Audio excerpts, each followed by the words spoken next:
Could AI help you do more of what you love? Workday is the AI platform for HR and finance that actually knows your business. We help you handle the have to do's so you can focus on the can't wait to do's. It's a new Workday. It is something that weighed on me, and it is something that was incredibly complex because I could pretend none of that happened for the 2 weeks or a month I was visiting them and then come back here and pretend I had a completely different life. I could do that. But ultimately, what helped me navigate that sort of thing is the true belief that this was something that was a very integral part of me. It wasn't a choice. It wasn't something that I could will away, pray away, or do anything like that, right? Like this is me.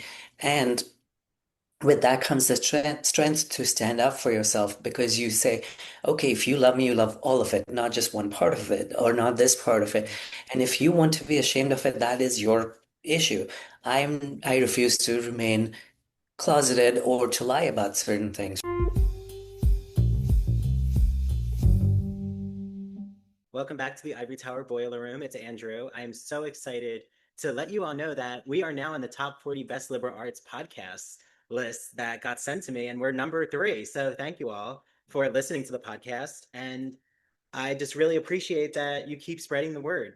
So please make sure you follow us on social media. Instagram is Ivory Tower Boiler Room, TikTok, Dr. Rimby, and please review us on Apple, Spotify. It really, all of it helps. So I hope you just enjoy this episode. And as always, remember, there is an ad-free version on our Patreon.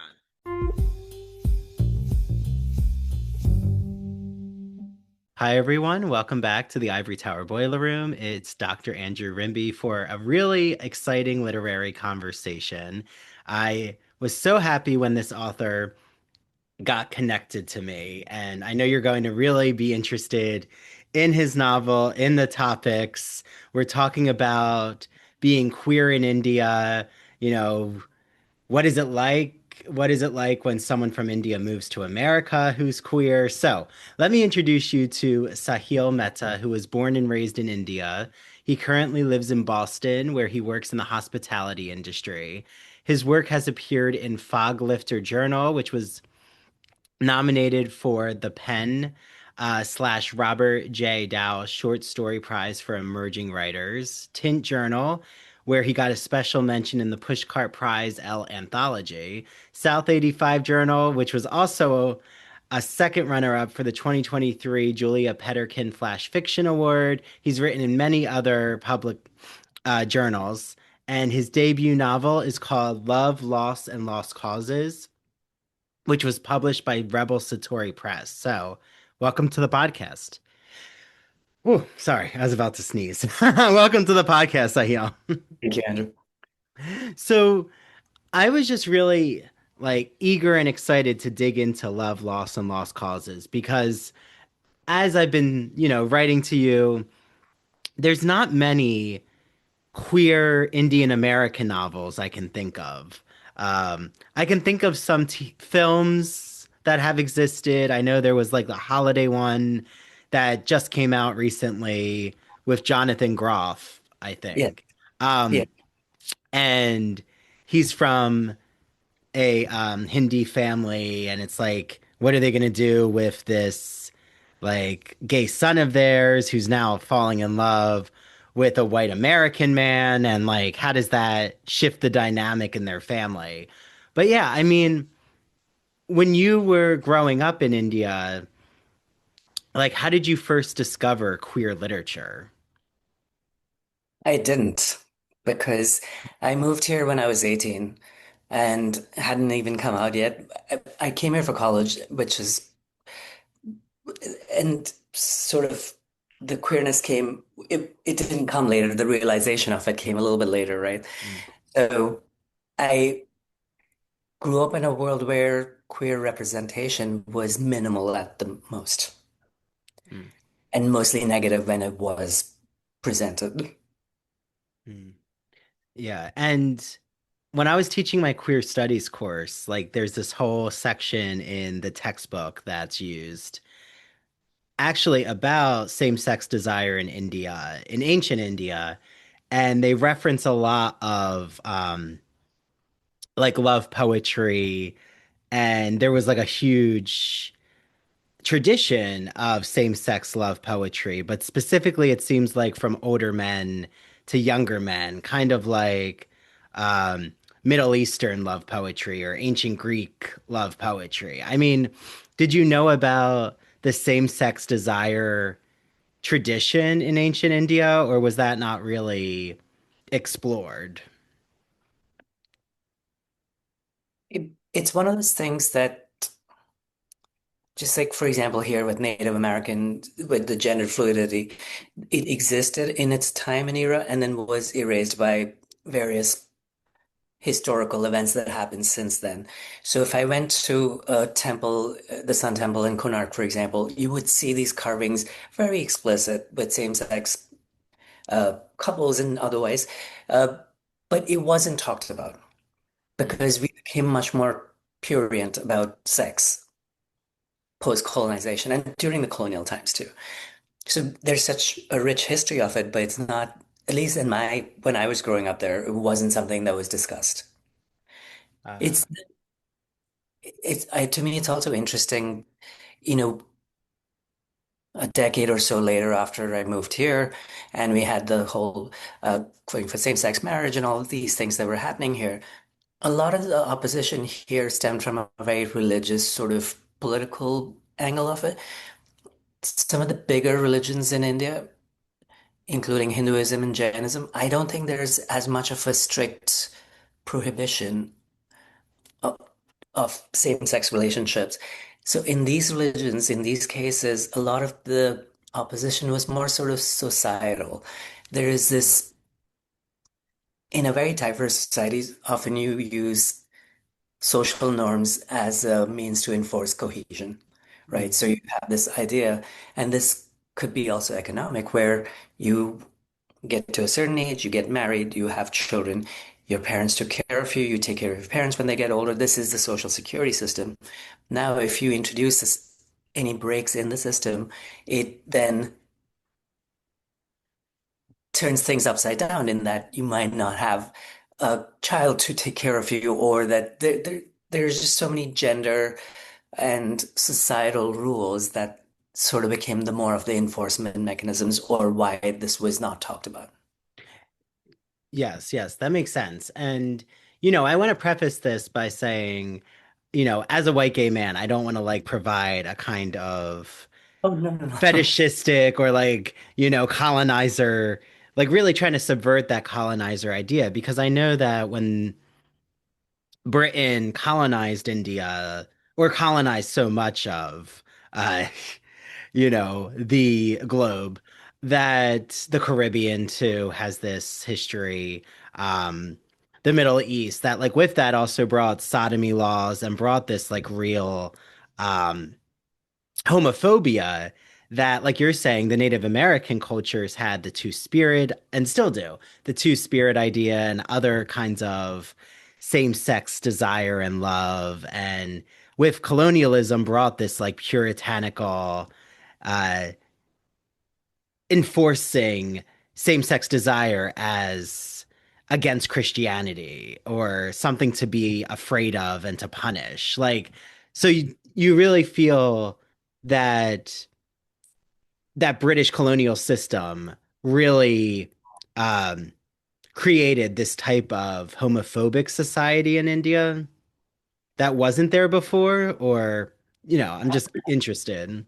Yeah, I'm not entirely sure that homophobia didn't exist before, or it wasn't, or that the parts that were tolerated with same-sex relationships weren't marginalized or for certain specific issues. Like, so you think about Mughal or rulers who had trans eunuchs, or basically guarding the queens and the women in the family, and because they were thought to be not a threat.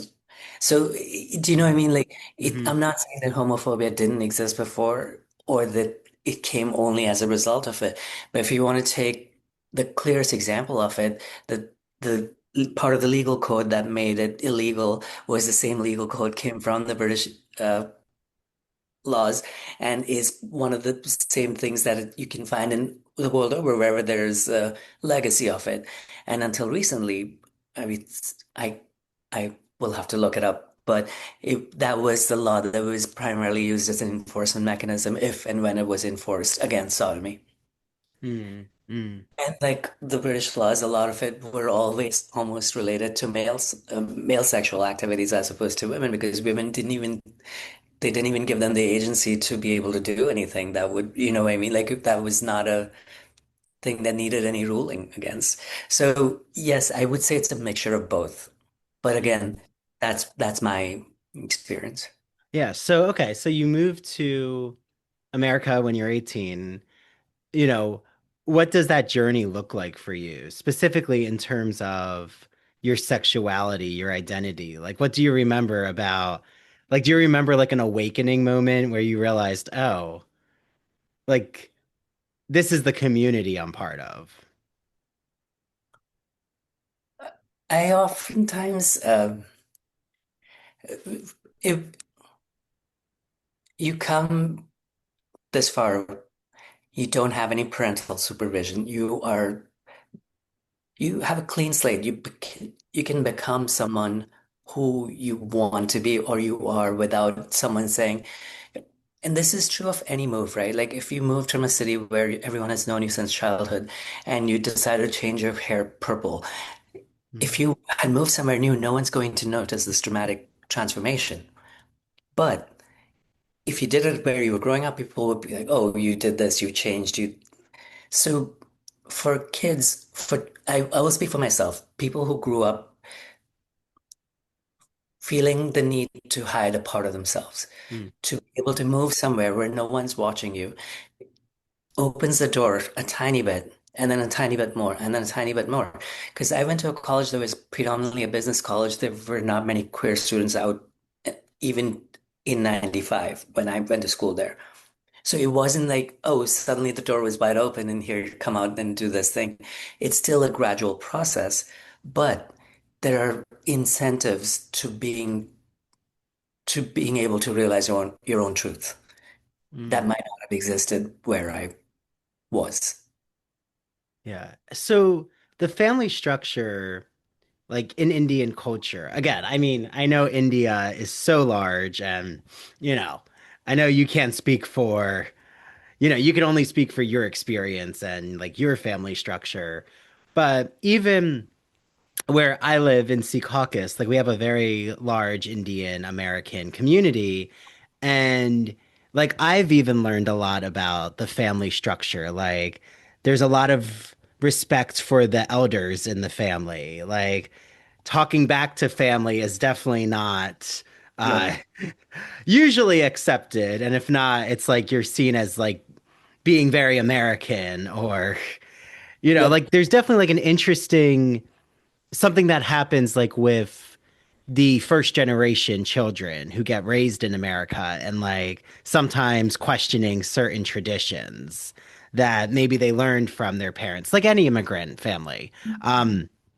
But I've also like seen how much education is part of Indian culture, like very valued and um, being respectful and not showing too much intimacy on the street. And, is that something that family structure? Like, do you feel that when you came to America, you realized like there's differences that exist between how families interact who are Americanized compared to like what you experienced in India?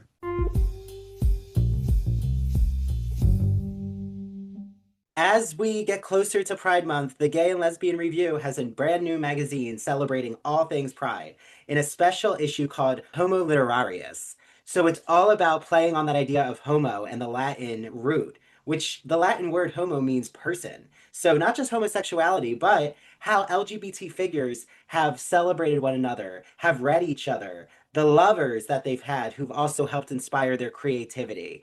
It is a really interesting issue that includes articles about James Baldwin in Turkey, the gays who kill genre. Think about Thomas Ripley or Hitchcock's Rope or Drew Drogi's Messy White Gays. Christopher Street, a fellow LGBT magazine, just turned 50. So there's an article about how Christopher Street came to be.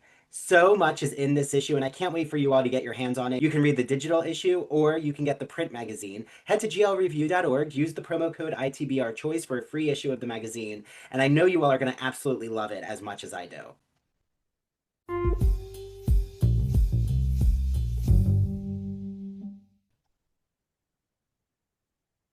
Not maybe families per se, but just in general, a cultural, if this is a theme I explore often, not just in the novel, but in short stories I've written.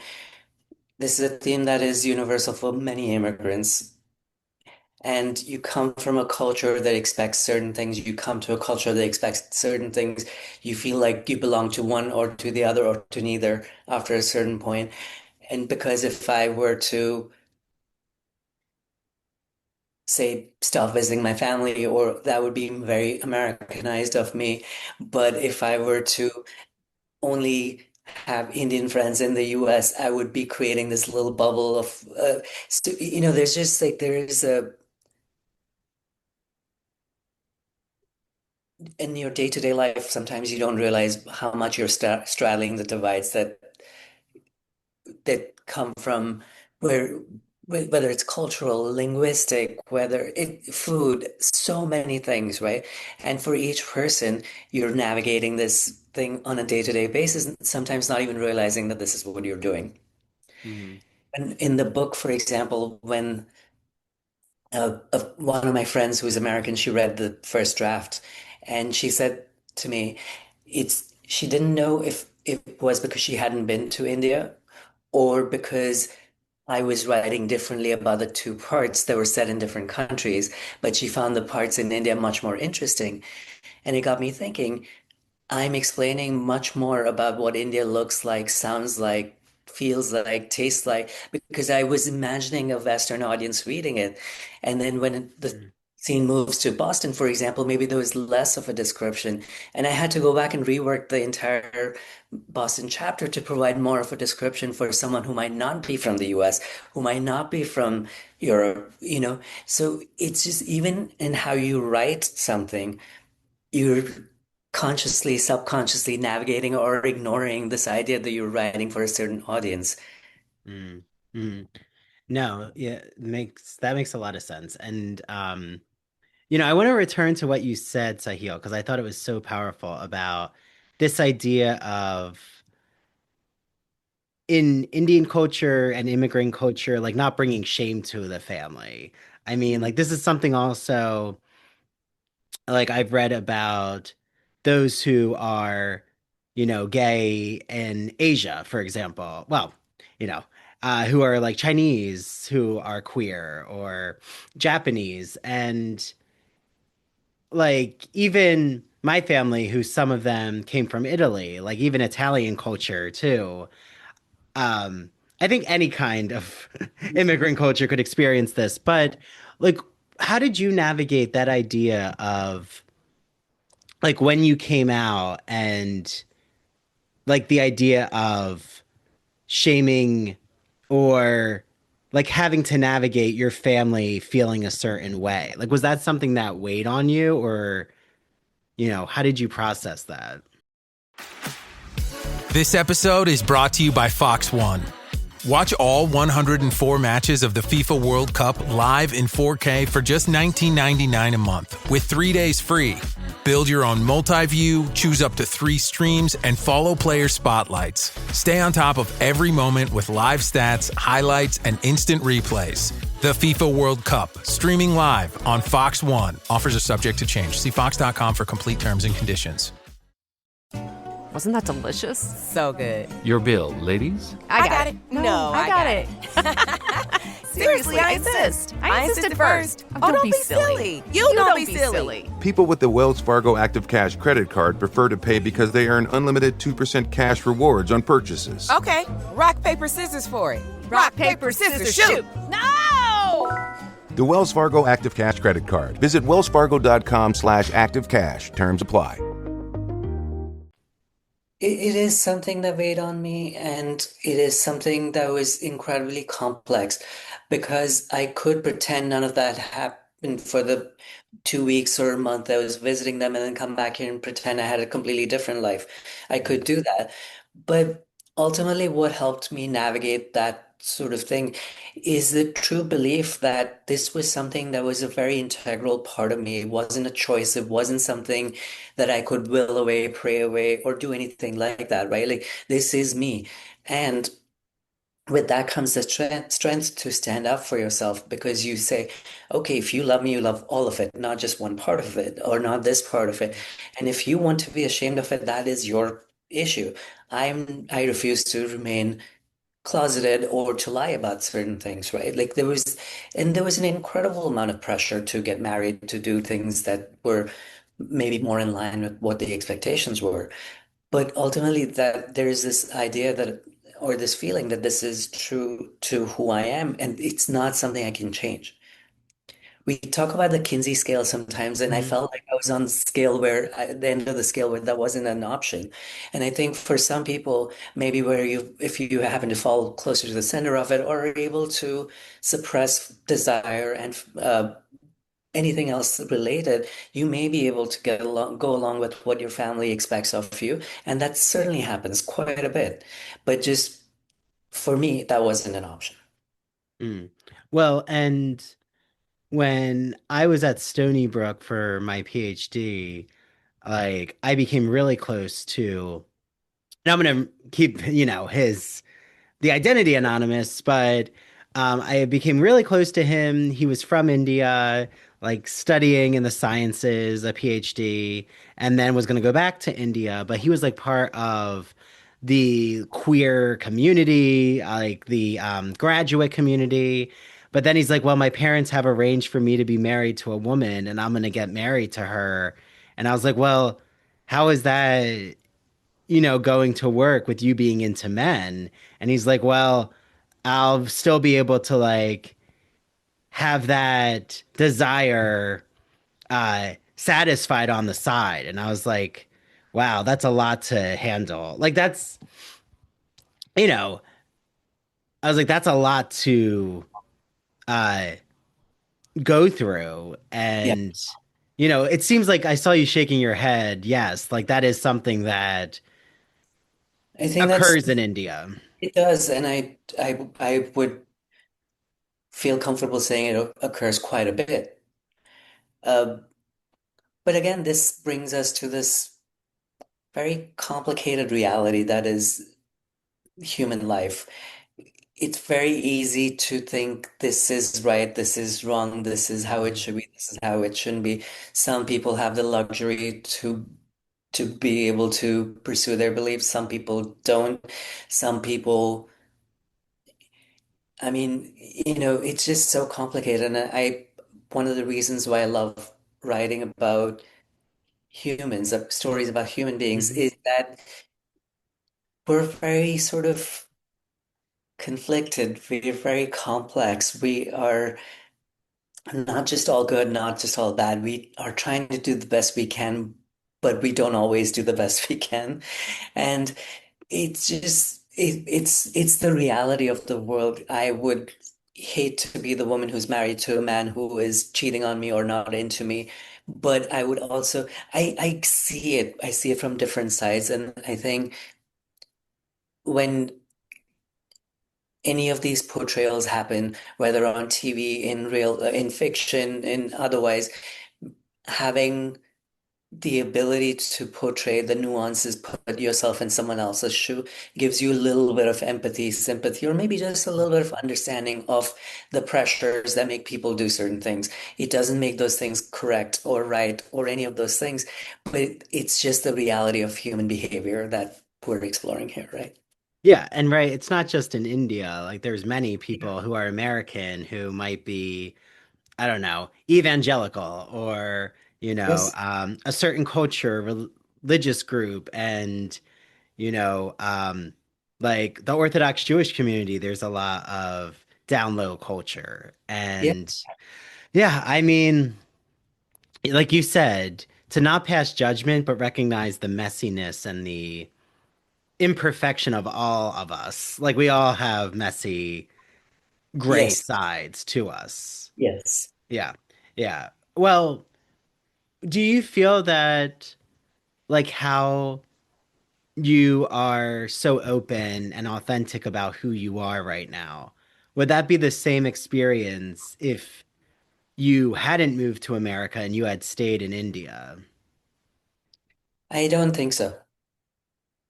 I Mm, think the pressure is relentless. There isn't necessarily, or there wasn't necessarily any sort of representation either in pop culture, in literature, or in real life that would have shown me a way out. There is a lot of it's a very isolating experience in a way. I think things are changing dramatically. I know things are changing dramatically. This, when I moved here, that was 31 years ago. So we were talking about a different time. I think now maybe it would have been a different scenario, but back when mhm, I moved here, I don't know. And I would even say maybe not. mm. Well, and has there been more representation? I mean, there's been legal, I know, fights, like more activism for same-sex marriage or laws to be enacted in India for equality and, rights. But how about in terms of like Indian pop culture? Has there been more narratives done that explore same-sex relationships? There have been more there's been more representation, but in general, what I've found, and I'm going to use a food-based analogy for this to show how the convergence is much faster between worldwide, and going to use India as an example.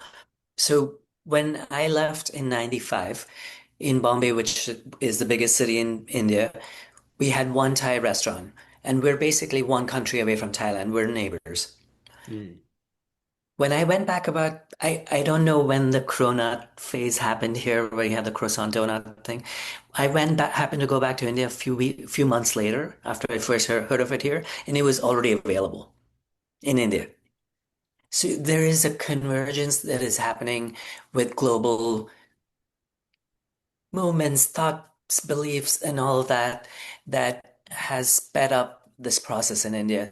So when I was there in February, I was introduced to some queer friends through family, and I was able to hang out with them. I was able to go to a drag show, which I'd never seen. In the drag performers, I'd never seen that, and so it is changing, and it's changing in a really fast way compared to the pace of change before. There was a really fantastic movie called Kapoor and Sons that came out maybe about uh, within the past decade, let's say. It's a Hindi movie, Bollywood movie, big Bollywood actors, where one of the main characters is gay. And I don't think I had seen anything like that on that sort of commercial level. mhm. You always had art movies and things like that that did like niche things. But books, movies, TV shows, suddenly I see more representation. It's not enough, just like it's not here, but it is growing, which is always hopeful. And do you feel like there's a lot of like America slash Western culture, like bridging is the gap being bridged like between non-Western and Western culture, like understanding each other's cultures or trying to, consume each other's pop culture? I think there is an element of that, and in the queer context of it, it makes sense that a lot of Western culture is imported into a place like India because, like I was saying to you, unless I wanted to go back into the pre-colonial times or to something much more historic, I didn't have a facsimile Mm, or any sort of representation to lean back on. So adopting something that talks about personal sexual choices or responsibilities or any of these, the idea of queer liberation or uh, pride parades, for example, these are readily available. They might be modified to match the local context, but it makes sense to adopt them. Hmm. Is anything, and forgive me, this is like my just being naive, is anything censored in India in terms of like I Oh, was talking, okay, because I was talking heavily to censored. yeah, Gar Adams, who had written, he just wrote the book about like being queer in the Middle East, and he said that there's a lot of underground scene happening in the United Arab Emirates and Abu Dhabi and Iran, you know, you name it, but like it's not they're not going to have like a pride flag outside or they're not you'll go to a bookstore, there's not going to be like an LGBT literature section. Like there's some things that are still or the internet even, right? Things Yeah. are you can't search certain things, some websites aren't available. Okay, so there is some kind of censorship in that way. There is censorship on in that way, but again, because of the what I mentioned for religious purposes, there isn't a total prohibition on being gay. So you can have a pride flag, and there are pride parades, but there's still censorship of sex. Um, it's just not to the extent that you might see it in the Middle East, for example, or Hmm. in more predominantly Muslim countries. It's more sort of cultural sensitivities or very Western ideas or XYZ. That's where the censorship comes in. But also domestic politics and sensitivities come into effect too. So, I mean, that's where I would leave it. But censorship is actually has been and is prevalent. Yeah. I mean, like, it's so interesting because I feel like uh so many like white Americans, like if you talk about Indian literature, they love to mention the Kama Sutra. And they're like, well, look at how sexual Indian culture is with these positions. But yet, like, correct me if I'm wrong, because, I'm not an expert, I'm not a scholar of Indian literature, but the Kama Sutra is not exactly like, it's not exactly like a reflection of openly talking about sexual topics in public or in the family, right? Like it's Yeah, more spiritual or it is, and also it's from a different time, right? It would yeah, be like saying the Bible is representative of how uh, they even like say Rome functions today. Like yeah, it's from a different time and an era, and hopefully it meant there was more openness to it back then, or maybe it was still like the hidden under your bed, passed along secretly, kind of. I don't know. I really should maybe look into it more often, but I don't think it is a reflection of current norms. yeah, yeah. No, I need to do a little work on that because like I'm so interested in yoga and like the ancient Indian philosophical roots of like how yoga is. It's not what it's in America or the West, it's not like about fitness. It's about connecting your mind body, like Mhm. spiritually. Like it's a Yeah. type of meditative spiritual practice, not, you know, how many like push-ups you can do.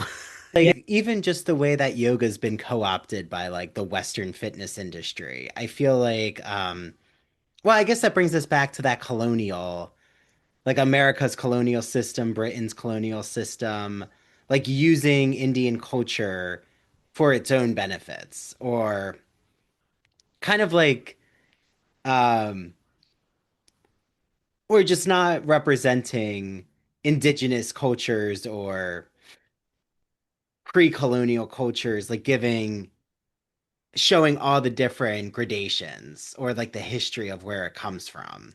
Uh, which I guess the Kama Sutra might be an example of that. Like, using it to maybe just even fetishize non-Western culture sexuality. I think this is not an unusual or a one-way process. Again, go back to food, for example. And whenever there is a culture that is not native that is introduced, oftentimes it gets like the way I think about it, gets mixed into the sea. And then certain things, like it makes it more salty, less salty, depending on how much salt was added to the mix. Hmm. So in India, so let me use an example of two countries that don't necessarily have a colonial relationship. So in India, there's a distinct cuisine that's Indian Chinese, just like we would have American Chinese food here, that sort of grew up, that adopted Chinese ingredients from Chinese immigrants and then made it its own. And I think the yoga is similar, right? Like you're taking something and you're making it, you're trying to stay true to it, but there are needs that you have that are different from what this original purpose was. And so sometimes I'm like, it's just a part of the global forces that keep Yeah. going back and forth, and it's okay not to look at everything with a colonial lens or an anti-colonial lens. And that's just, I mean, I just mentioned not that long ago about how we've imported a lot of the facsimiles for queer rights into India that are technically a Western construct, but it works in this context, and we'll modify it as it needed to match local conditions. So the first Pride parade that was held in Calcutta, people had brown paper bags over their faces, for example. Now they don't. But the whole Pride parade part of it, I'm assuming, is not an indigenous thing that came from India. So, it's Yeah. a two-way street, I think. And it's a global street at this point.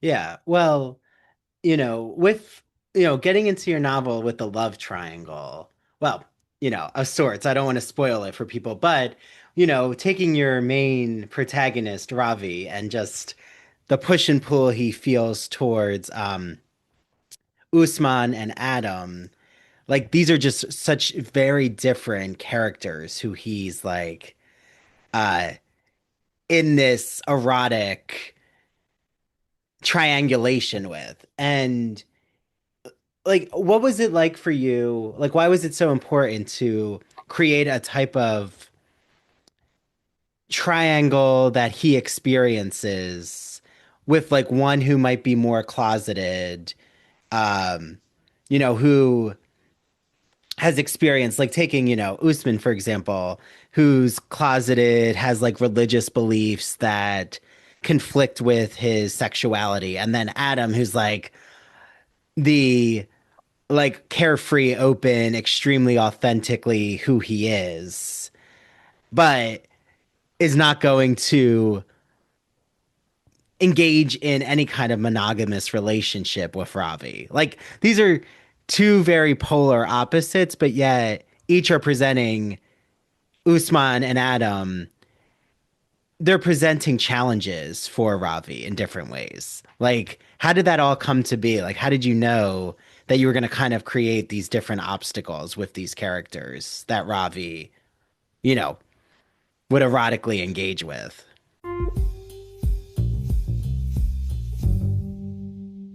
Why does anything exist? Why is there something rather than nothing? I think that's a question we all, as curious people, have asked ourselves. And let me tell you, Professor Stephen A. Simon's new book is so thought provoking that I can't wait for you all to pick it up. He provides his experience as a professor of political science and philosophy to explore that question with such a variety of perspectives from science, religion, philosophy, and even mathematics. He helps us understand what could possibly explain the most fundamental fact of all, that anything exists. So you can get this from broadviewpress.com. The floodgates have opened with science fiction as a genre in my life because I owe this to my husband and I'm going to give him credit. He has really gotten me to think more about sci-fi, film, and literature. I have to say, Minority Report, absolutely amazing. And Alien, I mean, who doesn't love that alien coming out of that human body in the first film? So, Professor Jason Haslam's new anthology provides a lot of exploration with all different short fiction, so many sci-fi authors, over 200 years, including sci-fi that explores indigenous futurism, feminist science fiction, Afrofuturism. Again, you can get this on broadviewpress.com.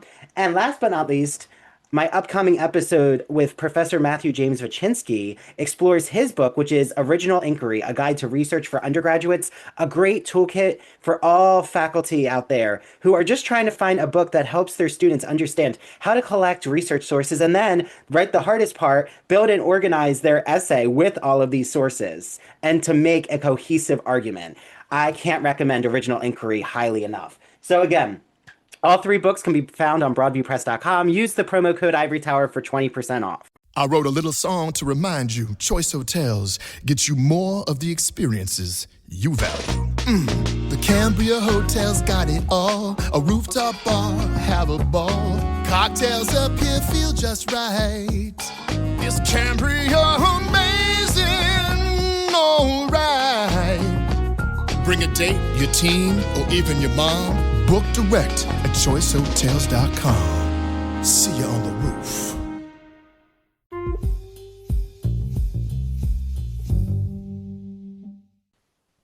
So I didn't know what I was going to do. The original plan was to have three people, three other characters aside from Ravi. Um, this is the first thing I've ever written that is fiction. Not the first novel, but the first fictional piece I've ever written. This was born in the pandemic when I was partially furloughed from my day job and the restaurants were closed. So I went from working 50, 60 hours a day a week to working 25, 26 because I still could work from home. But I told myself that I didn't have any excuse not to do all the things I claimed I wanted to do.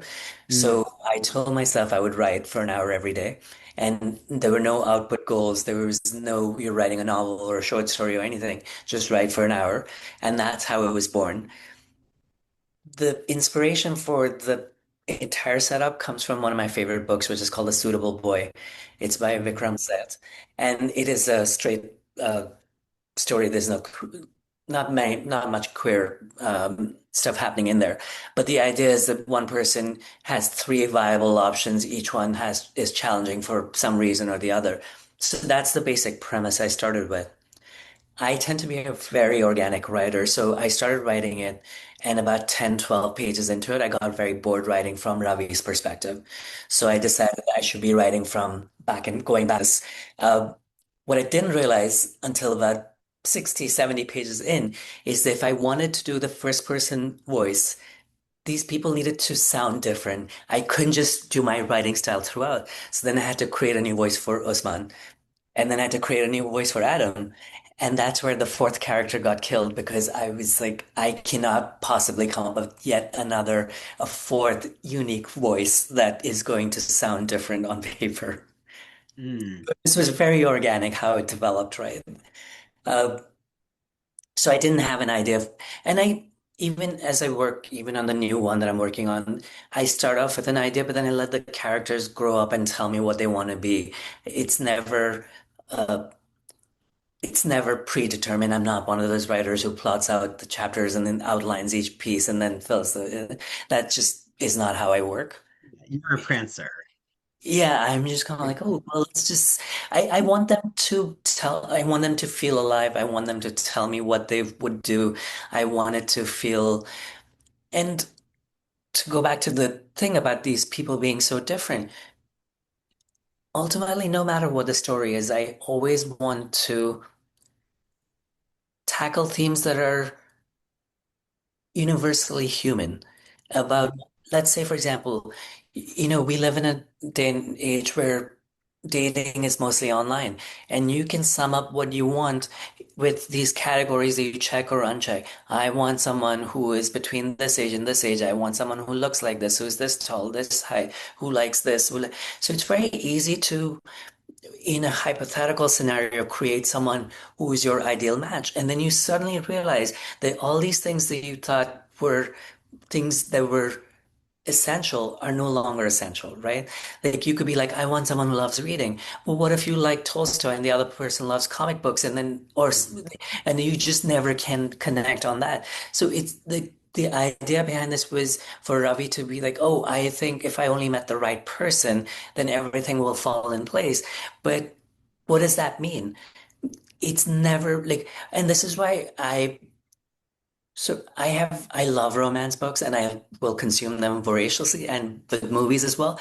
But I don't think of this as a romance novel because I feel like there is there isn't a good answer to his questions. None of them. No one is.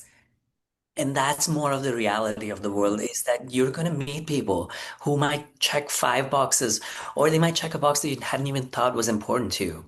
Mm.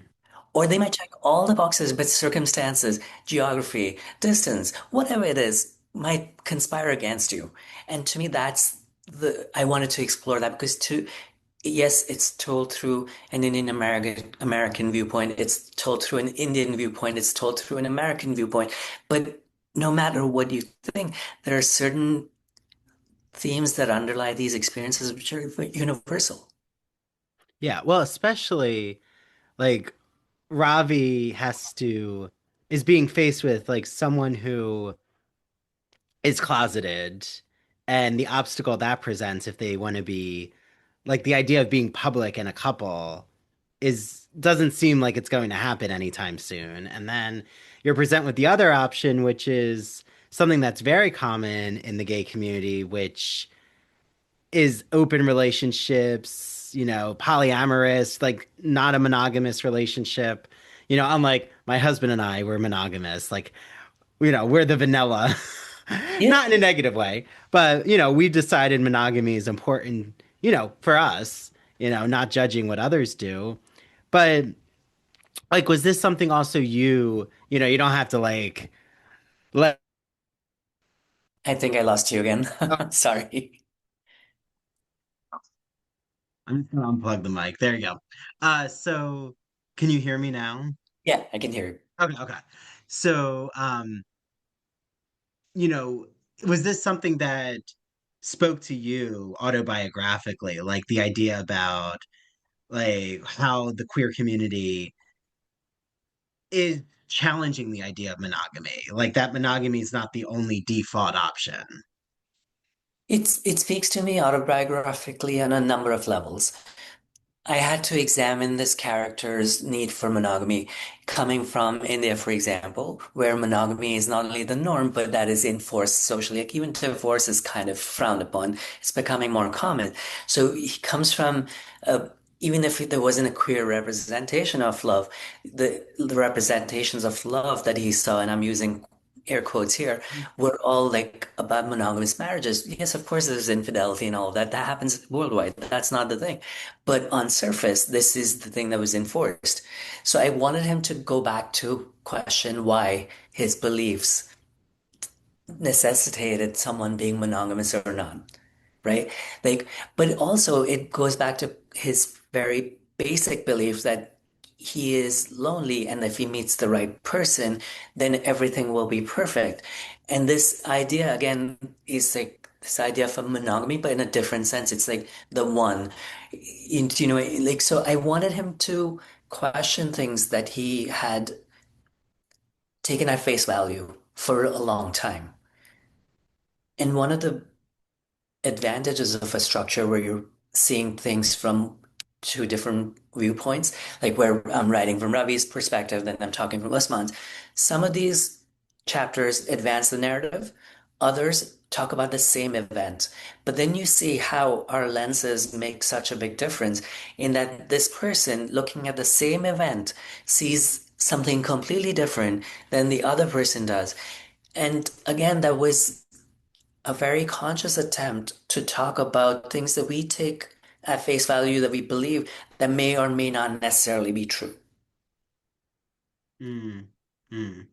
Yeah, I love narratives that create that POV from different characters' vantage points. Because I agree with you. I think, yeah, it shows us how each of us can perceive what the same event from just such different language or take something away from it in, such Yeah, or, contrasting ways. Yeah. it's like to use a very facetious example, I use it in there, and it's like, oh, he thinks he's single because he looks this way, which may be true, but which may also not be true, right? Like, so it's like when we let our fears, our own beliefs sometimes not let us explore what could be a different perspective or a different reality is what I wanted to challenge in this throughout the book. It's like you think you want this and you get this and you realize, oh, but that's not what I thought I was getting into, right? Like maybe we talked about Usman being in the closet. Maybe that's not even the biggest problem for him. Even if he wasn't in the closet and they got together, would Ravi be willing to leave the US and move back to India? Do you know what I mean? Like, so it's some Mhm. things that you think, oh, I just want someone who loves me. And then you find that person, you find out that they're in like 7 flights away and you can't even get to them. Do you know Yeah, what I mean? yeah, So yeah. it's just, Well, and sometimes that fantasy is even more powerful than the actual reality of being in a relationship with that person. I mean, like that's why um vacation flings, like for those who are single or well, they could be infidelity, but even yeah. like open relationships, like there's like a thrill for when you're away and like maybe you're gonna break the bound you're going to test the boundaries a little because you are away, which you kind Yes. of show us in that Ravi Yeah. when he vacations with his family. It goes back to that thing about reinvention, right? Like when you're in a new place where no one knows you, you are free to be who you want to be, if not who you are, right? You could pretend to be the prince of some place and no one has to question that as long as it's credible enough. So this is, and I've tried to not make it a book or a narrative that's, every once in a while you're like, oh, this chapter is talking about gay baiting and this one's talking about queer violence and this one's talking about the I wanted it to become like just a fabric of the characters' lives where things that might be like I talk about religion quite a bit in there. This is something that's anyone any two people from different religions in India would face. This is not a queer thing, but this Mhm. just happens to be two queer characters dealing with their differences in there. And so really, what I was trying to do is like people live these lives and then encounter things that are very universal. Yes, yes. Well, and you do it so fabulously. I mean, it's such a beautifully written narrative. And I'm excited for more to, get their hands on your novel.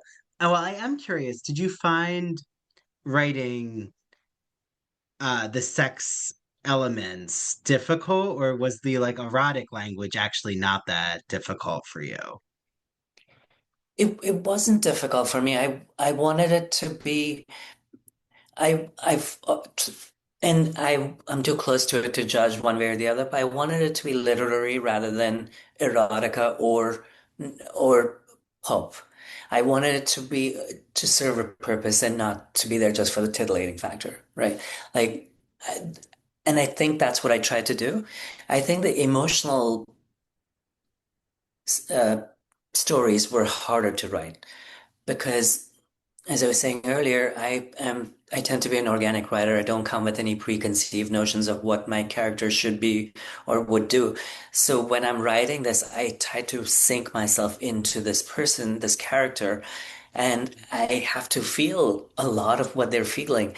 And that's the difficult part. That was the more difficult part for me because I would I would be so immersed in this world and I would have to sort of shake myself out of it and be like, no, no, no, it's okay. You're not. I think to me that was the more difficult part than the sex was.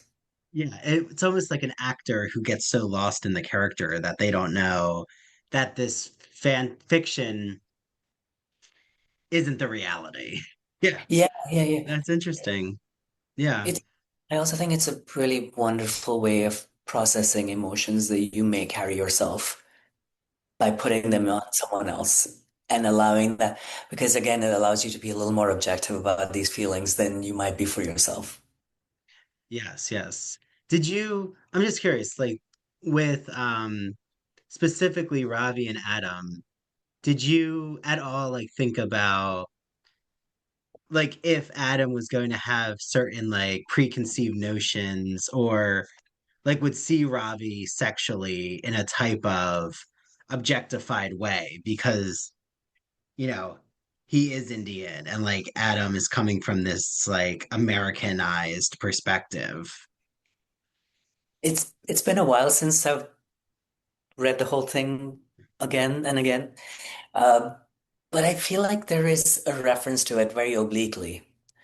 And it is this idea of people who are oftentimes fetishized for Mhm. being different, uh, having this sort of dilemma, is this person interested in me because of me or because I look a certain way or because I act a certain way or because I fulfill certain expectations of it. And I think I refer to it maybe more than obliquely even, but there is definitely a reference to it because it is a very universal thing for people of color, I think, in the queer community to feel.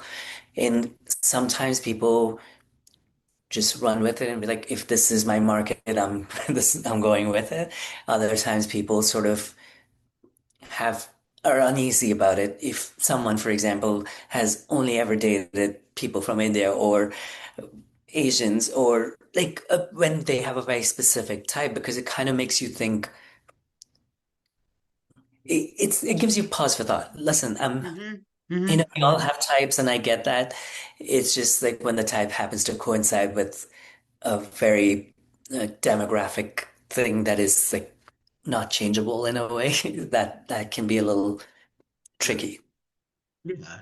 And I feel like as we get to the end here, like I'm just so curious, what do you really, because I feel with our conversation, you've hit so much elements that you present in your narrative, without giving the plot, but what do you really hope and what have you heard from readers of your novel that excited you? Like things that they might have learned or things that they thought about after reading your novel.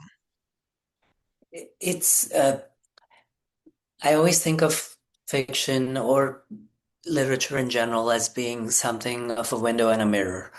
And I think you can read about some exotic place and learn about a culture from a narrative, or you can see yourself and your experiences reflected in the narrative.